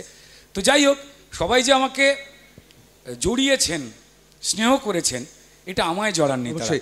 আমি আমি বিলিভ করি এটা টলিউডকে জড়িয়ে ধরেছেন। আমি বিলিভ করি উৎপল দত্ত থেকে শুরু করে তারপর যে যে অভিনেতারা, শাশ্বত চট্টোপাধ্যায়, রাজেশ শর্মা, তারপর আমার বন্ধু যিশু, পরমব্রত, বা ওদিকে পাউলিদাম, স্বস্তিকা, বা অনিন্দিতা, বা ইদানিং একটুখানি অনির্বাণ, তারা যে লেগাসিটা নিয়ে তারা তো বদনাম আনেননি। আমি ঋষিকেশ মুখার্জি, অজয় কর, তাদের ওই স্টলওয়ার্ড লেভেলের পরিচালকের জায়গায় যাচ্ছে না। যে যে অভিনেতা অভিনেত্রীরা বম্বেতে সুনাম নিয়ে এসেছিলেন, হ্যাঁ অবশ্যই রাইমা সেন, রিয়া, ওরাও কাজ করেছে। আমার শুধু এইটুকু টেনশন ছিল, আমি যেন তাদের নামটাকে টলিউডের একজন কর্মী হিসেবে, সহযোদ্ধা হিসেবে, আমার এই অভাবের ইন্ডাস্ট্রিতে দাঁতে দাঁত চিপে আমরা যারা লড়াই করি, তারা যে যা রাজনৈতিক দলকে করি না কেন, চোখের জল ফেলে একদিন বদল হওয়ার কথা আমরা ভেবেছিলাম। তাই যে যে দলেই থাকুক না কেন, আমরা চোখের জলের বন্ধু, ভাত না খেতে পাওয়ার লড়াইয়ের বন্ধু, কেউ আলাদা করতে পারবে না, কোনো দল কোনো বিতর্ক তৈরি করতে পারবে না। তো যখন তারা জড়িয়ে ধরেছে আমাকে, সেটা রেসপেক্টেড অজয় দেবগন স্যার বলুন, বা গজরাজ রাও স্যার বলুন, বাদাইহর গজরাজের অভিনয় সবার চোখে লেগে রয়েছে। তারপর আমি লোকেশ বুঝতে সুবিধা হওয়ার জন্য বলছি যে অনেকেই ফ্যামিলি ম্যান দেখেছেন, সেখানে মনোজ বাজপেয়ীজি স্ত্রীর চরিত্রে অভিনয় করেছিলেন, অসাধারণ অভিনেত্রী, ন্যাশনাল অ্যাওয়ার্ড পাওয়া অভিনেত্রী। তাঁরা যখন আমাকে সম্মান দিয়ে কথা বলছেন, যখন সর্বভারতীয় মিডিয়া দাঁড়িয়ে রয়েছে, প্রেস মিট হচ্ছে, সেখানে যখন তাদের সঙ্গে সঙ্গে বনি কাপুরের মতো প্রডিউসার বলছেন, আর ইয়ে সামনে যে ব্যাটা হ্যাঁ, আমার স্টেজে ডাকবার আগে যে উनको देखेंगे तो आपको, বলে আর কথা বললাম না। আমরা সবাই দেখেছি, আমরা খুব গর্বিত। আমার মনে হচ্ছে এটা টলিউডের জয়, আমরা বাঙালি হিসেবে খুব গর্বিত রিলিজ করছে পরিষ্কার। আমি 10 তারিখে সবাইকে বলবো যে স্যার সৈয়দ রহিম সাহেবের জীবন একবারই ভারতবর্ষ ফুটবলে সোনা পেয়েছিল। পিকে ব্যানার্জি এবং চুনি গোস্বামী আমাদের যারা রত্ন, আমাদের যারা স্তম্ভ, মানে ভারতবর্ষ যাদের নিয়ে গর্ব করে, পশ্চিমবঙ্গ যাদের নিয়ে গর্ব করে, এই দুই রত্ন তারা। তো তাদের আসলে শুরুয়াতটা কেমন ছিল, শুধু ফুটবল খেলার নয়, ঠিক এই খেলার পেছনে যে স্ট্র্যাটেজি রয়েছে, যে বাধা রয়েছে, সেটাকে কাটিয়ে কি করে স্যার সৈয়দ রহিম সাহেব মানে অজয় দেবগনজি ভারতবর্ষকে সবকিছুর বিনিময়ে জেতালেন। চোখের জলের একটা সিনেমা, 10 তারিখ সবাইকে দেখতে পাবো। অসাধারণ ছবি। আমি খুব দ্রুত 3টে প্রশ্ন করব, খুব সংক্ষিপ্ত জটিল প্রশ্ন করবে। আমার প্রশ্নটা খুব সহজ, যে টলিউডের কামারেডির কথা বলছিলেন, এই যে টলিউডে রাজনৈতিক বিশ্বাস যাই হোক না কেন, এমন না আমার ওই ছবির নিচে একটা জন খুব ভালো লিখেছিল, যখন আমি কে মেননের সঙ্গে একটা ওয়েব সিরিজ, খুব বড় বিবিসির একটা ওয়েব সিরিজ, সেটাও সামনে কদিন পরে আসছে। টলিউড আমায় কাজ দেয় না দেয়, সৃজিত দেয়, সৃজিত কিন্তু ভয় পায় না বাকিদের মতো। বাকিরা কিন্তু ভেবে নেন যে আমার সিনেমা তো তৃণমূল, সরকারি হলগুলোতে রিলিজ করতে দেবে না, বা হয়তো অন্যান্য তৃণমূলের বাকি অন্যান্য নেতাদের দেবে না। আমার মনে হয় এখানে কিন্তু সৃজিত দেবের মতো, জানো তো, দেবকে যেমন ফ্যাশন প্যারেডে হাঁটতে হয়নি বাদক কি 41 জনের মতো, সৃজিতও জানে দেবের বিশ্বাস রয়েছে তৃণমূলকে হারিয়ে দেবে, সুতরাং ও কনফিডেন্স ছিল, ওই জন্য যায়নি। আপনাকে ভাবতে হবে। কিন্তু আমার মনে করেছিলাম যে সৃজিত জানে দেবের প্রজাপতি এবং টনিকে যে স্ক্রিপ্ট লিখেছিল, সে যদি এই ডায়লগের স্ক্রিপ্টটা লিখতো তাহলে সুবিধে হতো। দেব কত ভালো, হিরণ কতটা ওর থেকে লম্বা না বেটে, এই সমস্ত আলোচনার মধ্যে গিয়ে দেখতে হবে। দেখুন দেবের যখন দল ছাড়ার জন্য সপাটে ইন্টারভিউ দিলেন মিডিয়াকে, তখন কিন্তু কোনো মাস্টার প্ল্যান মনে পড়েনি। তারপর যে খোকাবাবুর প্রত্যাবর্তন হয়ে গেল, তখন মাস্টার সিস্টার প্ল্যান মনে পড়ে গেল। আমার কিন্তু তোমার কথা মনে পড়ছিল, আমার মনে হচ্ছিল এই রে দেবকে বোধহয় ওইদিকে তুমি না, আমি একটাই কথা, না আমি লম্বাদের সঙ্গে টুল নিয়ে মিশি। ওর বান্ধবী, ওর ফ্যামিলি সবাই লম্বা। তো যাই হোক, লোকে বলে যারা নাকি আমার হাইটের তাদের নাকি আরও মাটির নিচে 5 ফুট থাকে। আমার বাবা কিন্তু এটা বলে দেয়নি। আমি গর্বিত, আমার পাশের বাড়িতে প্রতিবেশীরা সবাই 6 ফুট, আমার বাবা যে ফুটের ছিলেন আমার সেই হাইট হয়েছে। আমি গর্বিত আমার বাবা মায়ের জন্য। বাহ, এটা সত্যি ভালো লাগলো। কিন্তু আমি দ্রুত একটা, এই যে কামারাদির কথা বলছিলে, কামারাটি না কামারাদি তোমার পুরনো, মানে লাল রুদ্র লালকে বলছি, কামারাদি কমরেড ফিলিং, পশ্চিমবঙ্গ লাল ছিল সেটা বলছি, তোমার কার লাল রয়েছে না। আমার বক্তব্যটা হচ্ছে যে টলিউড ইন্ডাস্ট্রিতে নাকি এটা আছে, কেউ সবুজ করুক, গরুর টাকায় ছবি করুক, ইডি সিবিআই এলে রুদ্র আছে, গেরুয়া ম্যানেজ করবে। এটা কি এরকম একটা বোঝাপড়া আছে, মানে ইন্ডাস্ট্রির গেরুয়া আর সবুজ? যেটা হচ্ছে, দেখো প্রথম জিনিসটা, একটা জিনিস সবাই জানা দরকার রয়েছে, পরিচালক প্রযোজক ছাড়া আর কারুর পক্ষে বোঝা সম্ভব নয় টাকা কোত্থেকে আসছে, ঠিক। প্রথম। দ্বিতীয় হচ্ছে, যদি কেউ সেই প্রযোজককে নিয়ে আসেন, এক্ষেত্রে যারা তৃণমূল ঘনিষ্ঠ অভিনেতা অভিনেত্রী রয়েছেন তাদের এই স্কোপটা অনেক বেশি, ফলত তাদের দিকে একটা সন্দেহের তীর যাবেই। কিন্তু তারা এটাই করেছেন সেটা দায় দায়িত্ব প্রমাণ করার কিন্তু তাদের, এবং যে অভিযোগ তাদের দিকে এসছে তারা দুধে লইয়া দাঁড় করাচ্ছেন তাদের। এটা কোর্টের লড়াই, এটা একদম কোর্টের লড়াইয়ে রয়েছে। মানে রুদ্র এর মধ্যে না, কিছুতে নেই। আমি আবার বলবো, মানে বন্ধুত্বের কারণে কোনো সেটিং নেই। আমি একটাই কথা বলি যে সেটা হচ্ছে, আমি আইনের ঊর্ধ্বে নই। আমি আইনের ঊর্ধ্বে গিয়ে কোনো কিছু করবার ক্ষমতাও রাখি না, কারণ আমি সুপ্রিম কোর্ট নই, আমি সুপ্রিম কোর্টের প্রধান বিচারপতি নই, বা আমি রাষ্ট্রপতি নই যিনি ফাঁসি হয়ে যাওয়ার আদেশ হয়ে যাওয়া কোনো মানুষকে বাঁচাবার ক্ষমতা রাখেন। কিন্তু আমি এই ক্ষেত্রে একটা কথা বলতে পারি, রাজনৈতিক ক্ষেত্রে তর্ক বিতর্ক ডেফিনেটলি চলবে, যুক্তি পাল্টা যুক্তি ডেফিনেটলি চলবে। এই ইন্ডাস্ট্রিটাকে আমি ভালোবাসি। এই ইন্ডাস্ট্রিতে যারা গুণের সঙ্গে কাজ করেন, প্রচুর মাকাল ফল রয়েছে, আমি সেটাকে নিয়ে কথা বলছি না। দেখুন, স্টার কথাটা না, যোগ্যতা একটা জিনিস আর স্টার হওয়া একটা জিনিস, বিখ্যাত একটা জিনিস। প্রচুর বাজে জিনিস বাজারে বিক্রি হয়, আবার প্রচুর ভালো জিনিস বিক্রি হয় না। মদের দোকানেও লাইন পড়ে, দুধের দোকানে লাইন কম পড়ে। তাই স্টার ডাম কথাটার সঙ্গে কিন্তু কোয়ালিটির সম্পর্ক নেই। কোয়ালিটি থাকলেও স্টার হওয়া যায়, কোয়ালিটি না থাকলেও স্টার হওয়া যায়। যেমন উদাহরণ দিই, ভারতীয় জনতা পার্টি, আমি কৃতজ্ঞ আমার দলের ওপরে, সেখানে স্টার ক্যাম্পেনার তালিকা প্রকাশ করেছেন। নরেন্দ্র মোদীজি রয়েছেন, অমিত শাহজি রয়েছেন, জেপি নাড্ডাজি রয়েছেন, যোগীজি রয়েছেন, স্মৃতি ইরানিজি রয়েছেন, তারপর আমার দলের তাবর যারা নেতারা রয়েছেন আমাদের রাজ্যে, ঠিক আছে, মাননীয় সম্মানীয় সুকান্ত মজুমদার, শ্রী শুভেন্দু অধিকারী, শ্রী দিলীপ ঘোষ রয়েছেন। তাদের মাঝখানে কিন্তু আমার মতো একটা মানুষ। তখন দিল্লি লবি তো খুব স্ট্রং, বাংলা লবিটা তোমাকে হিংসে করে। তাই বাংলা লবি আমায় হিংসা করবে কেন? এটা সম্পূর্ণরূপে বাজে কথা। আমি আমার শেষ প্রশ্নটা এটা নিয়ে, আপনার পরিষ্কার 3 দিন চায় চিনি পড়বে না।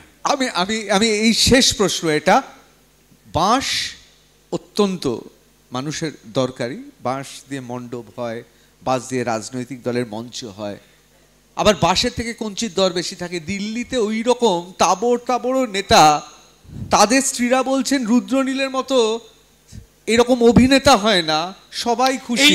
এই যারা দর্শক রয়েছেন তাদের স্ত্রীরা বলছেন, পয়েন্ট টু বি নোটেড, একটু আগে মাসিমা পিসিমা বৌদিমণি নিয়ে পরিষ্কার আমার দিকে তীর তোলা হলো, এইবার কার স্ত্রী কি বলছেন আমরা জানতে পারি না। ভাবুন দর্শক, ভাবুন, মানে সঞ্চালক না পরিচালক না লরি চালক কি নিয়ে ঘুরছে দেখুন। স্ত্রী ফি সব বাসেতে লরিতে তুলে ফেলেছে। হ্যাঁ বলুন, শুনছি, বলুন। দিল্লিতে এইরকম লবি, এবং সত্যি তো স্টার ক্যাম্পেনার হিসেবে আমি কোন লবিতে নই দাদা, কিন্তু এইখানে বাঁশের থেকে কঞ্চির দর বেশি। বঙ্গ বিজেপিতে বাঁশ পছন্দ করছে, কঞ্চিরা পছন্দ করছে না। আমার প্রশ্ন হচ্ছে, কে পাকা ধানে মই দিল আপনার? শুভেন্দু অধিকারী, নাম বলে যান, না দিলীপ ঘোষ, না সুকান্ত মজুমদার?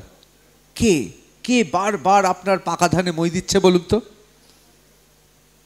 দেখুন, আমি অনেক গবেষণা করে দেখেছি, আসলে আমার ধান পাকেইনি। যে 42 জন প্রার্থী হতে চলেছেন, ভদ্র ভাষায় বলে চুলো পাকেনি, যে 42 জন প্রার্থী হতে চলেছেন বা হয়েছেন, তারা অত্যন্ত সুযোগ্য। তাদের আমাদের রাজ্য নেতৃত্ব বা কেন্দ্রীয় নেতৃত্ব যে নিক্তিতে মেপে সিলেকশন করেছেন। হ্যাঁ, ডেফিনেটলি অনেকগুলো জায়গাতেই কথা হচ্ছে যে এ হলে ভালো হতো, ও হলে ভালো হতো। দেখুন, আমার শরীর আছে, পেট আছে, মন আছে। প্রচুর মানুষ আমাকে ভালোবাসেন। দলের নেতৃত্বের মধ্যে প্রচুর লোক আমাকে স্নেহ করেন। আবার কেউ দায়িত্বশীল কর্মী যে মার খাওয়ার পরে নিজের জীবন জীবিকা বিশ্বাসের সঙ্গে টলিউডে অরূপ বিশ্বাসদের হাতে তুলে দিয়ে নিঃস্ব হয়ে বসে রয়েছেন, তাও জানেন। তারপরেও কিন্তু সিদ্ধানা বিক্রি করে দিইনি। প্রচুর অফার এসেছিল। প্রসঙ্গত জানিয়ে রেখে দিয়ে, আপনি যার নামে বলছিলেন, 2020 সালে যেদিন সৌমিত্র চট্টোপাধ্যায় মারা গিয়েছিল, সেদিন কেওড়াতলার শ্মশানে সবার সামনে আপনি পশ্চিমবঙ্গের সেই পলিটিক্যাল লিডারের কথা বলছেন যিনি খুব ইম্পর্ট্যান্ট। তিনি পাবলিকলি আমাকে বলেছিলেন যে রুদ্র, মাথা ঠান্ডা করো, যা হয়েছে তুমি যা বলবে সেরকমই হবে, ফিরে এসো। কে আমি বলবো না, আমি শুধু একটাই কথা বলেছিলাম, ভালো থেকো। আমাকে বললো আমি কাল অবধি দেখো তোমাকে টেক্সট করে গেছি। এই রুদ্রকে আমি টেক্সট করি, কল করি, রুদ্রনীল ঘোষ এখন বড় নেতা হয়ে গেছে, উত্তর দেয় না। আমি বড় নেতা হইনি। আমার কিছু প্রশ্ন ছিল সাধারণ মানুষ যাদের চুরি হয়েছে, আমার কিছু প্রশ্ন ছিল যে সাধারণ মানুষের কিছু প্রাপ্তি ছিল যেটাকে দেওয়া হয়নি, যে কারণেই পরিষ্কার আমি সিপিএমের থেকে বেরিয়ে চলে এসেছিলাম 2008 সালের শেষে এবং 9 সালে। সেই উত্তরগুলো যিনি দেননি, তাই 2017 শেষ এবং 18তে আমিও বেরিয়ে চলে এসেছিলাম। আমার প্রশ্নগুলো মানুষের জন্য ছিল, আছে এবং থাকবে। এবং আপনারা জিজ্ঞেস করছিলেন না যে পরিষ্কার ভারতীয় জনতা পার্টি কেন। দেখুন, ছোটবেলা থেকে আমরা রাজনীতি বুঝি বা খেলা বুঝি বা না বুঝি, আমার বাবা জেঠু কাকুরা যে যে দলকে সমর্থন করে আমরা বাড়িতে বাচ্চারা সেই দলকেই সমর্থন করি। রাজনীতি না বুঝলেও সেই পার্টি করি, খেলা না বুঝলেও সেই দলকে সমর্থন করি। আর আপনি সবকটাই অভিজ্ঞতা মোটামুটি সম্পূর্ণ। ডেফিনেটলি আমাকে তো করতে হবে। এবার তো রাজ্যপাল হওয়া ছাড়া আর কোনো গতি নেই। না না না না, তার সব থেকে বড় কথাটা হচ্ছে যে রাজনীতির বাইরে থেকে বড় বড় প্রচুর বাতেলা করা যায়। রাজনীতির মধ্যে ঢুকে মানুষের হয়ে আপনি লড়াই করুন, তারপর আপনি যে আলোচনা করবেন আমি আপনার সঙ্গে আলোচনাতে করব। সেটা আপনি এখানে বসে সঞ্চালক হন, হরিদাস পাল হন, যেই হন, আগে মাঠে নামুন, রোদ্দুরে পুড়ুন, জলে ভিজুন, তারপর তর্ক করুন, তারপর উত্তর দেব, না হলে উত্তর দেব না। আমি যে কোনো রাজনৈতিক দলের কর্মীর হয়ে দাঁড়াবো। তিনি সিপিএম করুন, তৃণমূল করুন, কংগ্রেস করুন, আইএসএফ করুন, বিজেপি করুন, আপনারা নামবেন না। ওপর থেকে দাঁড়িয়ে এত সহজে কথা বলা যায় না। আগে ফিল করতে হবে ওই ভিড়ের মধ্যে, ঘামের মধ্যে থাকার। অনেকগুলো মানুষের ঘামের গন্ধে থাকবার সময় আন্দোলন করতে গিয়ে যখন পুলিশ তাড়া করে, মারে, খেয়েছেন সেই মার? ওই মার খাওয়ার পর 4-5 দিন পায়খানাতে বসা যায় না। টয়লেট ফয়লেট স্মার্ট কথা বললাম না, কোমর সবার বাড়িতে নেই, খেয়েছেন ডান্ডা, তারপর কথা বলবেন। সমালোচনা 1004টে প্রশ্ন হয়, আপনারা 100 বার বলবেন আমি করেছি, খেয়েছি মানুষের জন্য। পশ্চিমবঙ্গে আমাদের এখানটা চল ছিল, বামপন্থীরা যে যে কথাগুলো বলতো ভারতীয় জনতা পার্টির সম্পর্কে, আমরা সেটাই বিশ্বাস করতাম। সেইভাবে তো বড়োভাবে ভারতীয় জনতা পার্টি তো পশ্চিমবঙ্গে ছিল না। হ্যাঁ, তপন শিকদারের মতো দুর্দান্ত নেতারা ছিলেন, কিন্তু বিরাট বড়োভাবে তো বিস্তারিত ছিল না। এবং তারপর পরিষ্কার তৃণমূল, যে তৃণমূল ভারতীয় জনতা পার্টির অনুকম্পায় মন্ত্রী থেকেছে, ভারতীয় জনতা পার্টির অনুকম্পায়, দয়ায় এই রাজ্যের সরকারে এসেছে। তারপর যখন ভারতীয় জনতা পার্টির প্রধানমন্ত্রী হলেন যশস্বী নরেন্দ্র মোদীজি, তখন মানুষের অভিযোগের ভিত্তিতে এই নারদা টারদা যা দুর্নীতি হয়েছে, কোর্ট যখন নির্দেশ দিল, তখন তো রাজধর্ম পালন করবার জন্য ভারতীয় জনতা পার্টি মমতাকে যারা মন্ত্রী করেছিল, যারা সম্মান দিয়েছিল, রাস্তায় যিনি পড়েছিলেন, যাকে কুড়িয়ে এনে শক্তিমান বানাবার চেষ্টা করেছিল, যেভাবে সিপিআইএম ইনফিল্ট্রেশন করে বাংলাদেশিকে ঢুকিয়ে গিয়ে পশ্চিমবঙ্গের মানচিত্র নষ্ট করে দিচ্ছে। যদিও মমতা বন্দ্যোপাধ্যায় পরে সেই কাজ করেছেন, আলাদা কথা। এবার তার দল যে যে কাজটা করছে, সিপিএম যে যে কাজটা করছে, তার বাইরে গিয়ে মারাত্মক কাজ তো নরেন্দ্র মোদী করে ফেলেছে, যেটা আস্তে আস্তে আমাদের সবার চোখ খুলেছে, মুসলমান ভাই বোনেদের চোখ খুলেছে, পাকিস্তানের মানুষের চোখ খুলেছে।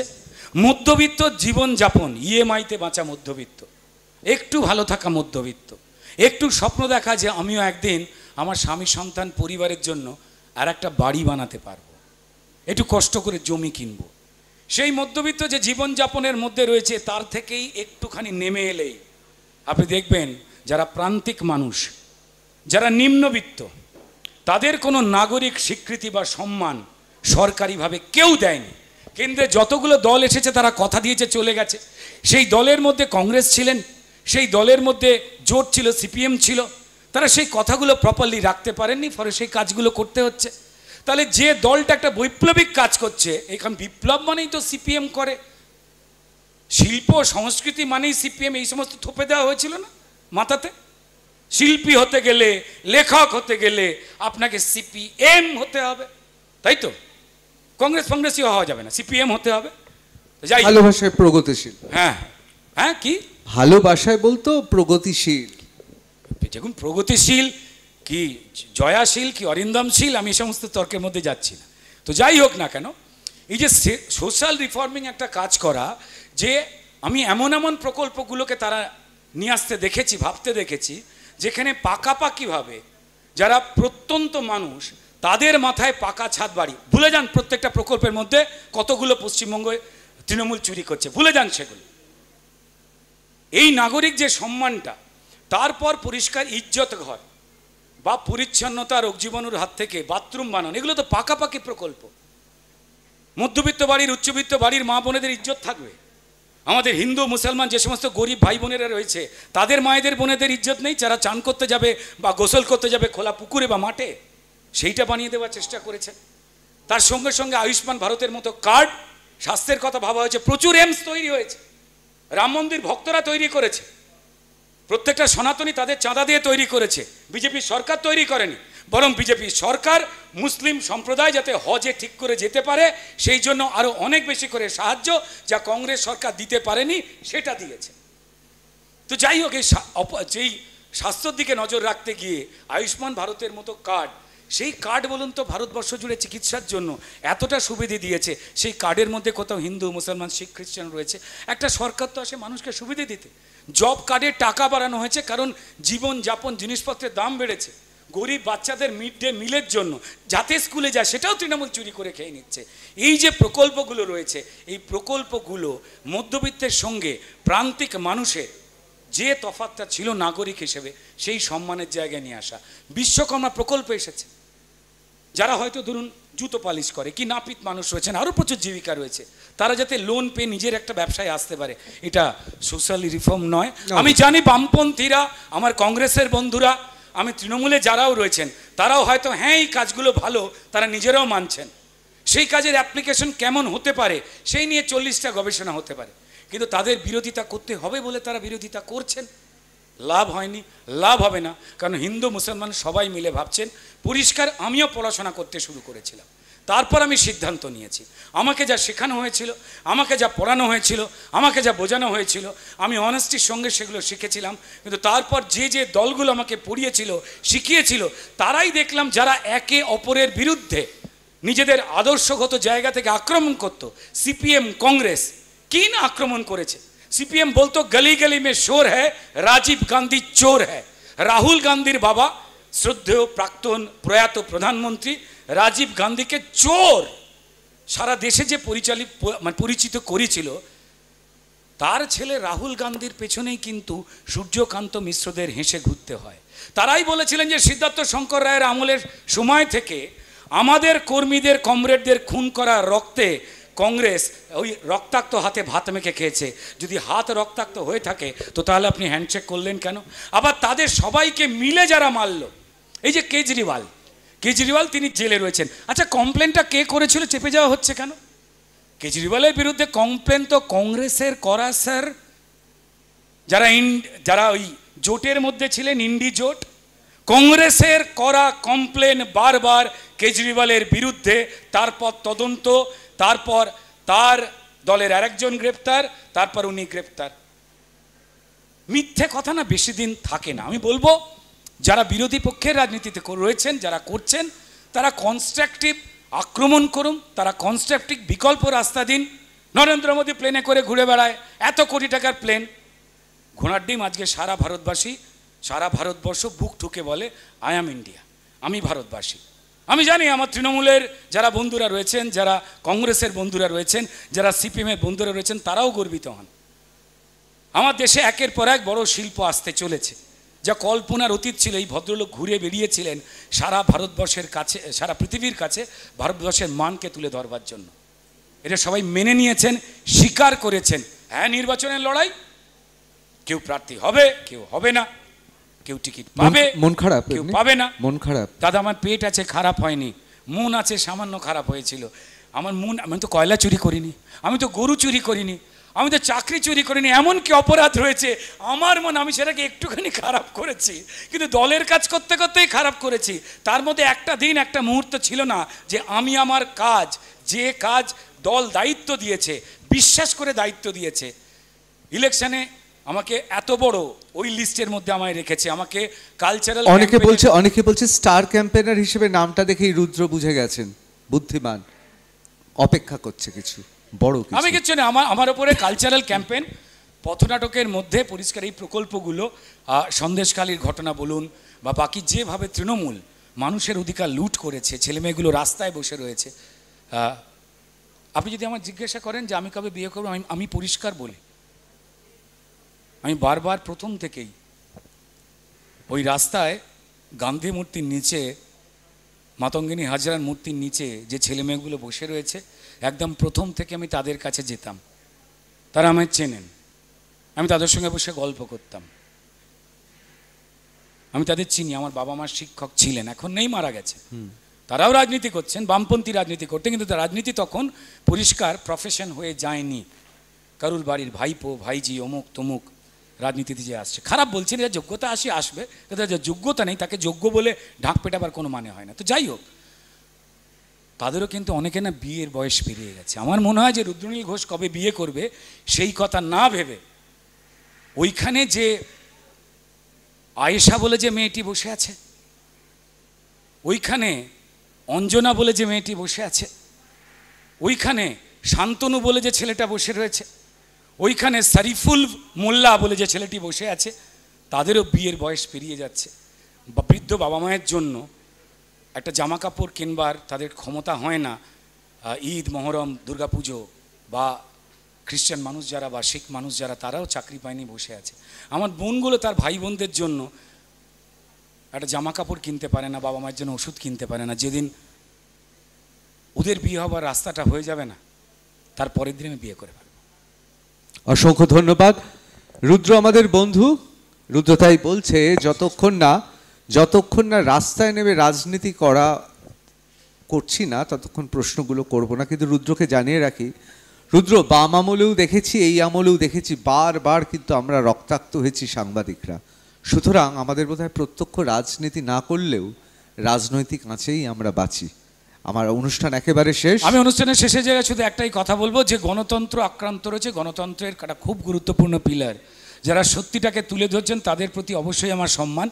কিন্তু কোন একজন রাজনৈতিক কর্মী ঠিক কোন আবেগটা নিয়ে রাজনীতি করে, সেইটা খোঁজার চেষ্টা করলে ভালো হয়। একজন প্রার্থী তার মতোই ইম্পর্টেন্ট, কিন্তু বুথে যে ছেলেটা বসে রয়েছে সে জানে কালকে আমার চাউচাউয়ের দোকান, আমি হয়তো সবজি বিক্রি করি, তার বন্ধ হয়ে যাবে।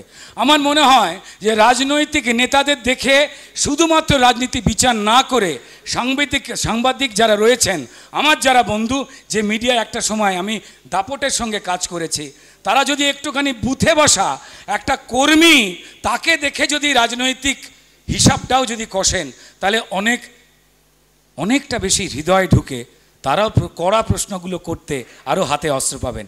আমি শেষ কথা বলে একটা শেষ করব। ক্ষমতার অলিন্দে যারাই বসেছেন, যারা সাপলুডো খেলা খেলছেন বিভিন্নভাবে, তাদের সবার জন্য, যারা পশ্চিমবঙ্গের মসনদে বসে মানুষকে নিয়ে খেলছেন, ভাবছেন তারা ঘুড়ি ওড়াচ্ছেন, তাদের উদ্দেশ্যে, বা তারাও যারা যে কোনো প্রতিষ্ঠানে, যে কোনো সংগঠনের মাথায় বসে ভাবছেন আমি খেলছি, আমি শেষ কথা, আমাদের সবার বোধহয় একটা কথা মনে রাখা উচিত, যেটা আমিও মনে রাখি। আমি আমার বন্ধু ঋতব্রতকে বলছি, আমার দর্শকদের, যারা যে মায়েরা, বাবারা, ভাইয়েরা, বোনেরা রুদ্রকে যদি আশীর্বাদ না করতেন, ঈশ্বর তুল্য আপনারা, তাহলে রুদ্র থেকে রুদ্রনীল ঘোষ হতে পারত না। কোনো মঞ্চেই তাকে দেখতে পাওয়া যেত না, না সিনেমাতে, না রাজনীতির ময়দানে, না ঋতব্রতর আড্ডায়। তাদের উদ্দেশ্যে একটাই কথা বলা, আমি জাস্ট বসে বসে লিখছিলাম, ভাবছো তুমি লাটাই তোমার, ভাবছো তুমি লাটাই তোমার, তোমার হাতেই সুতো, ভাবছো তুমি লাটাই তোমার, তোমার হাতেই সুতো, একলা হলে তাকিয়ে দেখো চুরি হয়েছে তোমার জুতো। কি বাত।